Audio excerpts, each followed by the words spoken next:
Good evening. I'm Dawn Baker. Thank you so much for joining us for The News Now, our live digital update right here from the WTOC newsroom. Don't forget that we're streaming this broadcast on our website, the News app, Roku, and Amazon Fire for you. We're going to try to give you some of the top stories we've been working on today and throughout the evening. And now we're going to begin this evening with some breaking news. We're learning that former President George H.W. Bush has been hospitalized. He's in intensive care at a Houston hospital. Now, he was admitted to the hospital Sunday morning, according to a statement from the Bush family. Let's take a look, though, at a photo including him that has gone viral, which includes the former president, as well as the Clintons, the Bushes, the Obamas, and First Lady Melania Trump. As you might remember, this picture was taken at the funeral of the former First Lady Barbara Bush last week. We will continue to stay on the story this evening and tell you more about the former president's condition as that information is released to us. Let's take a look at this. Today, you probably got some rain. Some people got more than others. Heavy rain caused water to rise in the typical spots where we normally see the flooding, and this SUV tried to drive through the standing water at East Broad and Henry Streets.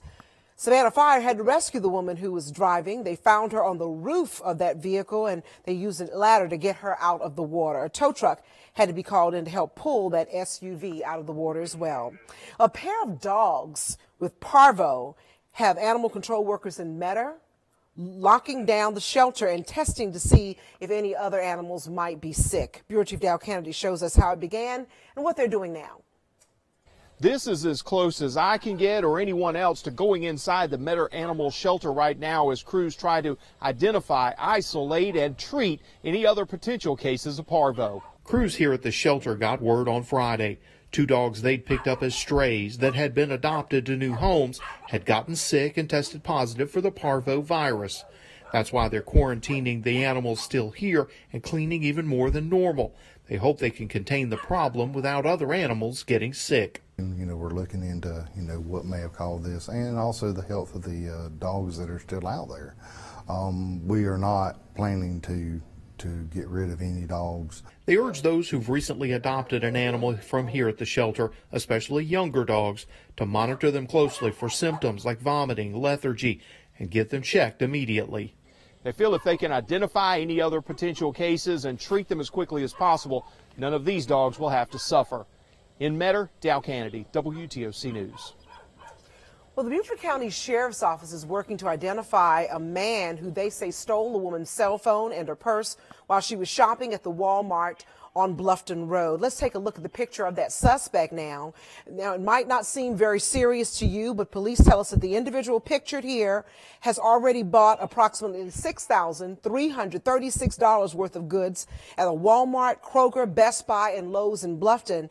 An additional $2,000 charge was denied. U.S. Congressman Buddy Carter held an opioid forum in Richmond Hill today with law enforcement officers to discuss ways to fight against this growing epidemic. Jarvis Robertson was at the meeting and has details on how state elected officials plan to fight this growing trend. Congressman Buddy Carter tells me he's working legislation to fight against the opioid abuse and addiction crisis affecting the 1st District of Georgia. I wanted to hear from them. What are your needs? What are you seeing out there? What do we need to be addressing? Congressman Buddy Carter met with local law enforcement leaders to better understand what issues they're seeing while fighting opioid abuse. They are the boots on the ground.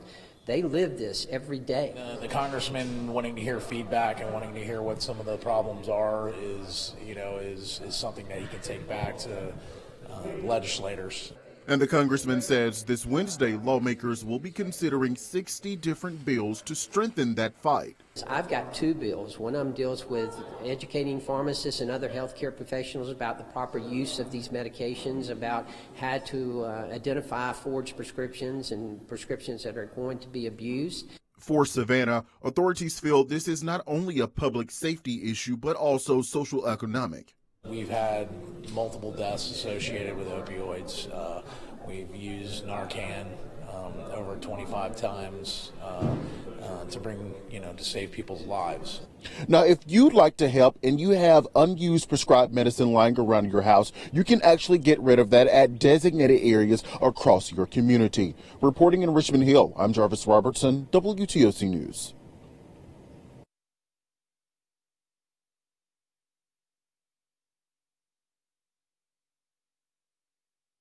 and his comments on a post on social media. Some are calling him racist, but he sat down with us exclusively today to tell us his side of the story. You don't want to miss that. And don't forget about your next digital update coming up at 9 o'clock.